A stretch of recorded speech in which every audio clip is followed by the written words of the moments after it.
Hello and welcome back to the GB Fantasy Football channel.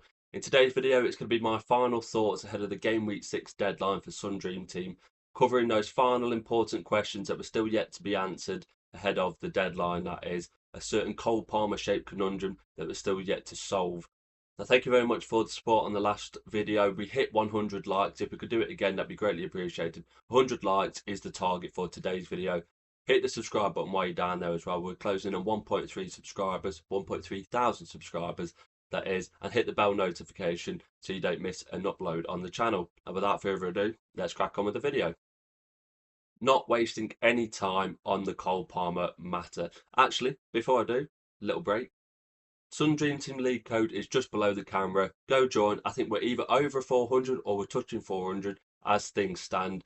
I said in my last Sun Dream Team video, it was showing the top 10 at the time with regards to midweek, because these videos don't normally come out towards the back end of the week before the deadline. So if you want a chance to appear on a video, do go join that league code down there. If you're in the top 10 when I'm doing the videos, you will be involved. Now, the Cole Palmer conundrum. I think many of us would have had it. Unfortunately, I brought him in last week ahead of the Man United game. My decision was between Cole Palmer and Harvey Elliott, which has actually cost me a lot of points in my team, but I'll get to that in just a little while. But Cole Palmer, he came off against Manchester United away. It was after the red card for Robert Sanchez in goal. Now, many of us at the time thought it was a tactical substitution, but it seems it's actually a lot more substantial than that. According to reports, he's going to be out for between 3 to 6 weeks. Now, this isn't verified yet. This is not scaremongering. This was Simon Phillips. He is closely linked with Chelsea. There's not been an official word out yet, but Cole Palmer is potentially out for between 3 to 6 weeks. Now, the word is that he's been playing with injections since the Club World Cup. He's had a groin injury that he's not been able to shake off, and they've been taking it on a week-by-week basis. If you watched the Bayern Munich game when they played away in the Champions League, you would have noticed he held his groin towards the back end of that fixture. I don't think many of us thought much of it. I certainly didn't, which is why I brought him in. But they played him against Man United, and after 20 or so minutes, he couldn't carry on, and that was it for him. Now, the big dilemma for us is it's a lot of money. I think he's touching 6 million. Do we take him out, or do we leave him in just in case? Now, this season for Sun Dream Team, of course, we do have the substitution booster chip, but you're only allowed to substitute players in that are of that value, or the value that you have in your bank plus the value of Cole Palmer.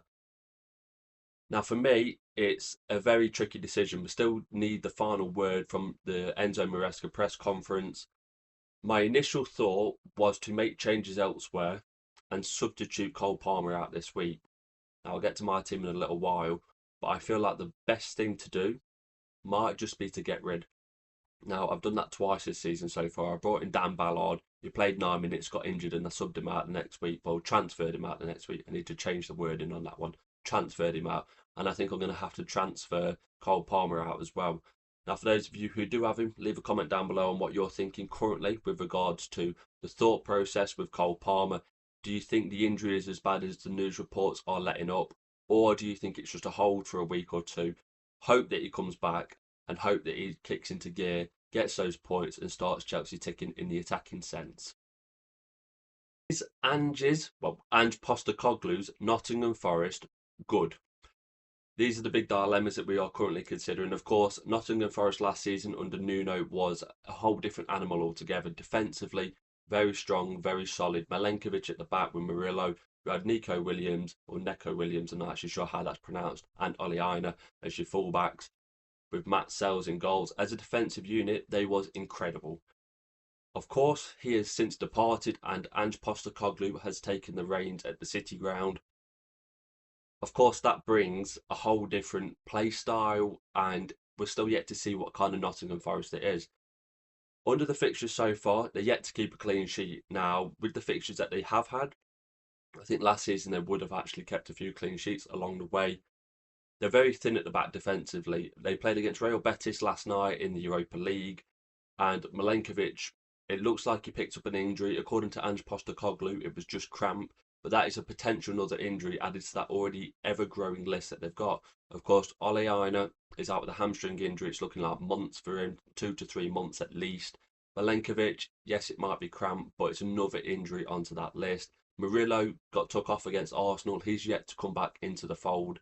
And the young lad who they brought on at fullback, I forgot his name now, against Arsenal, he got done with the ball over the top, and it doesn't seem like he's ready for first team football. So across the back four for Forest, they're really down to only 4 or 5 defensive assets at most. Is that a good thing? Is that a bad thing? I'll let you decide on that one. It certainly allows for less rotation, but with no clean sheets, I'm sure they would hope to bring a player like Murillo and his quality back into that defensive line. And that's just at the back. In midfield, it looks like Elliot Anderson is ticking over quite nicely, picking up bonus points very frequently. Not on corners, it doesn't seem. It looks like Douglas Luiz has taken over that mantle when he's starting for Nottingham Forest, which is a big downside, but he's still picking up the tackles in midfield. He's still picking up the interceptions and stuff like that. I think he managed to pick up 3 bonus points against Betis last night. So for those of you who did get him, he will tick over steadily. And then up front, Chris Wood, will he play or won't he play? It looks like the early European campaign, he's not going to start. It looks like at 33 years old, the back-to-back games and the games within 3 or 4 days of each other, he just can't quite cope. And Igor Jesus, their signing in the summer, has taken reins. He's taken hold of the possibilities and the chances that he's been given by Ange Postecoglou, and he's really put his name in the hat to start. He scored twice against Swansea, and he scored twice again last night against Real Betis, hitting the post for his hat-trick as well, so he could have got a hat-trick. I think they're going to switch round. Of course, they do have a third striker. His name evades me. They picked him up in the summer, so there are 3 potential options. 4 if you want to classify Iwani as an option as well. But it wouldn't surprise me if a player like Chris Wood maybe played this weekend at home to Burnley. I think they've got Burnley. Or Sunderland, sorry. They're at home to Sunderland. But he gets taken out the firing line, and Igor Jesus ends up being the Premier League starting centre forward. And I think he's shown a lot more potential. He looks very much like an Ange Postecoglou centre forward. He's very mobile. He shuts down the opposition's defence. He doesn't give them many passing lanes, and he's really good defensively, which is what the modern day manager wants from a centre forward. So for those of you who do want to punt for Chris Wood this week, I'd be slightly wary of his minutes going forward. Next up, we do have a team that's close to my heart, and that is Arsenal. Just a little note on their star assets, perhaps not firing as you'd expect. Defensively, it seems like once again they are sound at the back, but with the recruitment in the summer, there is going to be rotation. Now, bang this drum consistently since the start of the season with regards to Timber and Calafiori. They've got a lot more starts than I would have predicted, and I think with the European campaign underway and the Carabao Cup underway, you saw last night with Hincapié out injured, they still managed to put out nearly a different back, but a completely different back four and goalkeeper setup. It would have been Skelly, Hincapié, Mosquera, and Ben White as your backup back four with Kepa in goal. With your starting defensive four for Arsenal at the weekend being Timber, Saliba, Gabriel, and Calafiori. Now, that kind of rotation and that kind of potential to change at the back is what's put me off so far. Of course, it's cost me lots of points, such as Calafiori and Timber picking up bonus points, tackles, clean sheets consistently. But I'm going to stick with the assumption, and my initial assumption, that the Arsenal defensive assets are a little bit too expensive for what you get in return. That's Saliba, Gabriel, and Raya, your consistent 3, that is. If you're going for a fullback, I think they're just cheap enough to get them, only just. But when you're putting that much money into the defence, what is the max outcome that you're hoping for? Between 7 and 12 points, maybe. And I think there might be other value elsewhere. But once again, a clean sheet against Port Vale in the Carabao Cup. Those of you who did go for the Mosquera punt that I put out on X a few weeks back, he ended up starting 3 out of the 4 fixtures. He picked up, I believe, 24 points in that time. It was a really good return. As for the attacking assets, because that is where we're hoping for the points to come from, I'm not too sure still. I put out a wildcard video for FPL the other day with regards to doubling up on the Arsenal attack, and I still do stand by that. I feel like the fixtures at the start of the campaign with Man United, you had Liverpool, you had Man City in the first 5. There was always going to be tricky. But I think attacking wise, they've still got a lot to show themselves up. You've got Victor Gyökeres, he's proved himself to be a flat track bully. well, it seems that way anyway. He scored against Leeds and Forest so far at home. So with fixtures such as West Ham at home in the very near future, I think he's a bit expensive. But when his price drops down a little bit, that reliability on minutes, starts that is, he does seem to be get brought off in the 70th minute or so. Will come into our thoughts. Bukayo Saka played 60 minutes away to Port Vale in the Cup last night. I think that was more to get his fitness back than anything else. He still looks a yard or two off it, but I'm sure that will come back in the very near future, especially with Madueke out for between 6 to 8 weeks as well. So he will get the minutes, unless someone like a Martinelli is going to play on the right. But that completely destroys the way that Arsenal line up without a left footer on the right. I think you've got more chance of Max Downman playing out there a few times. He looked really solid once again in his cameo appearance. And Eberici Eze, a player who I loved in Sun Dream Team last season. I really want to have him in my squad. I really do. I know what he brings to the game. I know what he brings to Arsenal as a club. But it just seems like he hasn't got the full trust of Mikel Arteta, whether that's for his fitness or his defensive structure whilst the team are defending. He played as a kind of number 10 out wide on the left hybrid role last night. Fantastic finish. It really was a great finish. Let the ball run across his body, slotted it into the bottom corner, and that's what we've come to expect from Eze in all kinds of competitions. He's picked up 2 assists and a goal so far in his Arsenal career. Of course, it was a fantastic assist at home to Man City last weekend. Broke that high line at the second. He passed it, but mainly low block that Man City sat in for the majority of that fixture. He was the difference in a game that last season Arsenal would have lost 1-0. I really wish he was starting. I really wish he was in that number 10 role. And I could say to you all, go out, get Eze, and you'll see the points roll into your teams. But unfortunately, it seems like Leandro Trossard, Gabriel Martinelli, and Ethan Nwaneri are taking a few minutes away from him. But until he kicks into gear and gets those full 80 to 90 minute starts that we're all after, he can't be in the team, unfortunately. Man City rotation and the Erling Haaland injury. Is he injured? Is he not? My thoughts on the matter. Now, first up for Man City, the rotation aspect. Of course, going forward, offensively, they are an exceptional team. Against Arsenal, of course, they did play a slightly more defensive manner, more of a low block, less possession. But I wouldn't expect that going forward at all. I'd expect more of the same from Man City that we've come to expect from previous seasons under Pep Guardiola. I went for Jeremy Doku as my substitution this week for Pape Sarr. Now, Pape Sarr didn't play in any of the fixtures, so it was bonus points in that respect. But Doku only played the fixture away to Arsenal, picked up the 5 points, was 1 away from 3 bonus points as well. Unfortunately, I think due to the amount of minutes that he actually played against Arsenal, he didn't actually even, well, he wasn't on the bench for Man City in the Carabao Cup tie that was, which was a shame. I kind of hoped he would play some minutes at least against a very tired defence, but not to be the case. And it was actually his teammate, a player who I couldn't afford in that substitution chip, and that was Phil Foden. He was the player this week that's picked up the points. It looks like he's hitting one of his purple patches, and if you played Sun Dream Team last season, you know around this time of the campaign, he actually hit the same kind of form.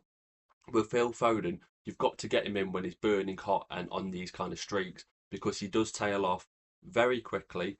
And when he tails off, he's a substitution risk, he's a starting risk, and it's not what we're after. But when he's like this, he's that differential to Erling Haaland, where Haaland will be in many of our teams. Getting another Man City attacker, I think a few of you might still have Tijani Reinders knocking around. But for those of you who do want an extra Man City attacking asset, I would lean towards Phil Foden for the foreseeable, well, for the next few weeks at least. 2 goals, 2 assists in the last 4 fixtures. Form that can't be overlooked. His price, I thought he'd be a little bit cheaper than he is. I think he's around the 5 million range. I thought he'd be more 4 to 4.5 million, but I think that might be more wishful thinking than something else. He's probably going to go up either 0.2, 0.3 million this week in value, and he's definitely one to keep a close eye on. And obviously, the big elephant in the room is the Norwegian robot himself, Erling Haaland. Is he injured? Is he not injured? Is it just Pep Guardiola playing with all our fantasy teams? Now, personally, I think he's not injured. He was always going to get the rest in the Carabao Cup 3rd round match. He was never going to play in that one. It was either going to be Foden or a younger player playing up front. To me, Haaland starts at home to Burnley. Whether or not he plays the full 90 minutes is still yet to be seen. I think he will play 70 to 80 minutes and they'll take him off for the Monaco fixture the following midweek in the Champions League. I think they'll rest him a little bit. But if I had to hazard a guess, I do think he'll start. Now, there's been a few fixtures, a few pictures online that have come out, and he is in training. Can we rely upon that? Probably not with Manchester City and Guardiola, but from my personal opinion, I think Erling Haaland will be in the starting lineup at home to Burnley at the weekend. Last talking point for the questions before the Game Week 6 deadline and my final thoughts are Liverpool, their attacking talent, showing that squad depth and just their inability to dig deep in the last few minutes of the game. Once again, in the Carabao Cup at home to Southampton, they showed their resilience. They picked up yet another victory. I think they've won every single game this season, despite being in a few tricky situations along the way. Away to Newcastle, they were very much the second best team throughout that entire contest, still picking up 3 points, and that is, unfortunately, as an Arsenal fan, a sign of champions. Not as difficult in the week. Southampton did put up a semi-decent fight, but you would have expected Liverpool to progress through that tie. They did make a bit more of a tricky situation out of it than it should have been. Southampton brought it back to 1-1, and then Ekitike coming off the bench for Alexander Isak, scoring the winner after a brilliant Chiesa touch, laid it on a plate for him. Of course, Ekitike did then go on to get sent off for raising his shirt, taking it off, celebrating, and his second bookable offence. So he will miss the Crystal Palace tie at the weekend. I think most of us, including myself, thought he would just miss the fourth round of the Carabao Cup, but that's not the rules apparently, and he will miss the Premier League fixture instead. But it just goes to show once again the kind of attacking talent that Liverpool do have at their disposal. Ekitike picking up a goal and Isak picking up a goal in the same fixture doesn't really help with regards to what we think is going to be their starting lineup going forward. Of course, if I had to hazard a guess, I'd say Gakpo, Isak, and Salah will be their starting front three away to Palace at the weekend. But beyond that, I have no idea. It could be Florian Wirtz on the left, it could be Ekitike up front, and it could be Chiesa on the right. They've got an entire front three that they could deploy other than their main front three. And it just goes to show that, yes, it makes them a much better team having that level of depth. But for us fantasy players, it makes things so much more difficult. Of course, Florian Wirtz could be deployed in that number 10 role with Szoboszlai, McAllister, Gravenberch, or even Endo behind him. But once again, Florian Wirtz, that is, proving he's just not being what we hoped he would be from a fantasy asset. On FPL, he's flat to deceive, and on Sun Dream Team, it's very much been the case as well. Only 17 points all season for him, and for a player that was priced at that premium price bracket before a ball was even kicked, it's a really poor showing. He's set for another 0.3 million drop, and he should drop to about 5.3 million in value. I think if his form does pick up, he's one to keep a close eye on. If he's starting to take a few set pieces, if he's getting in the goals and assists, I feel like with that rest in the midweek fixture against Southampton in the Carabao Cup, Florian Wirtz probably will start that Crystal Palace game. But beyond that, Arne Slot showed already, including the Everton fixture the weekend prior, he's not opposed to leaving Florian Wirtz on the bench. Yes, they've spent 130 plus million on Isak and they're slowly building his minutes into his legs with no pre-season. Yes, they've spent 105 million plus on Florian Wirtz, but these players, they don't see a price tag on them. They just see an asset available to them on the pitch. And where we've seen teams in the past, like Arsenal with Declan Rice playing week in, week out, 90 minutes, Chelsea with Caicedo and Enzo Fernandez, it looks like Liverpool might not necessarily be the case. Yes, they've brought in expensive players. Well, British transfer records, that is, with Alexander Isak, it doesn't necessarily guarantee 90 minutes and a start every week. Would I love to get a second Liverpool attacking asset into my team? Absolutely, same as Man City. But unfortunately, with that level of rotation from game to game, domestic cup to Europe to domestic league, it seems quite tricky to nail down those Liverpool attacking assets. And that does indeed conclude my final thoughts on a few deep questions and important questions before that Game Week 6 deadline. Wasn't a great week for me, Game Week 5. I think I'm about 8,500 in rank. The Cole Palmer injury really did set me back. It was a 50-50 choice between Cole Palmer and Harvey Elliott. And also the captaincy, I ended up putting the captain's armband on Mo Salah instead of someone like an Ezri Konsa or Harvey Elliott because he wasn't starting for Aston Villa. It cost me a lot. Not only could I not play the captaincy armband on a player that I actually wanted to, I ended up going for a Salah captaincy when I knew he wasn't going to play at home to Southampton and it was a 1 week punt. And I could only bring in a player around 4.3 million in value for my substitution for Pap Sarr. I wanted to bring in Phil Foden. Now, I didn't realise Phil Foden was that price, and that is a mistake on my behalf. But it's cost me, I think, around 10, 12 points, somewhere in that range. It's a big drop. We go again in game week 6. Those European doubles, which we actually enjoy. I said in the podcast when I was on the Dream Team Tonic podcast, that in game week 5, I did only think of it as a single game week, and it showed to be just that.